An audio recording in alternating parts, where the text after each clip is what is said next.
Harley Davidson. Ini jalan glide punya model lah. Jalan glide. Dia punya speaker kiri kanan ni, kalau you dengar memang you takkan dengar bunyi orang lah. Kalau you pasang speaker lah, you dekat dunia you.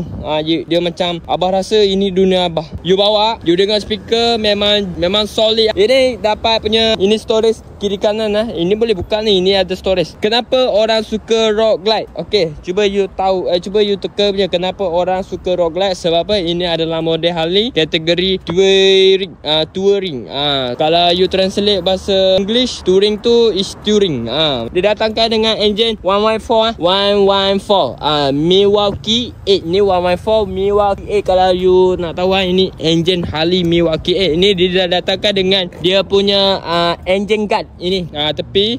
Dia punya signal pun dia dah apa nama gelap. Ini gelapkan punya. Dia dah gelapkan sikit. Ini rock glide kalau you tengok memang lawa. 2 biji lampu kita bagi lah. Ini kita bagi kat you 2 biji lampu. Kita bagi you tepat you pijak sini. Kita bagi juga tongkat pun kita bagi. Enjin besar ditulis 114. Kita pun bagi you. Kita bagi you 114 punya. Kalau you tengok kat meter dia ni digital kita bagi satu. Ini 4 ni ada analog lah. Ini dia punya minyak. Ini dia punya bateri punya kuat punya. Ini meter kmh dengan RPM lah. Ini dia punya start punya. Kalau you nak start. Lepas tu jangan lupa, kita tak lupa juga, kita akan bagi you side mirror juga. Ini side mirror punya. Kita bagi mirror punya. Memang lawa, memang cukup lawa. Ini rock glide ni kita bagi you warna hitamnya. You jangan tanya, you jemur tengah panas ke sebab dia warna hitam? Bukan, kita tak jemur dia tengah panas.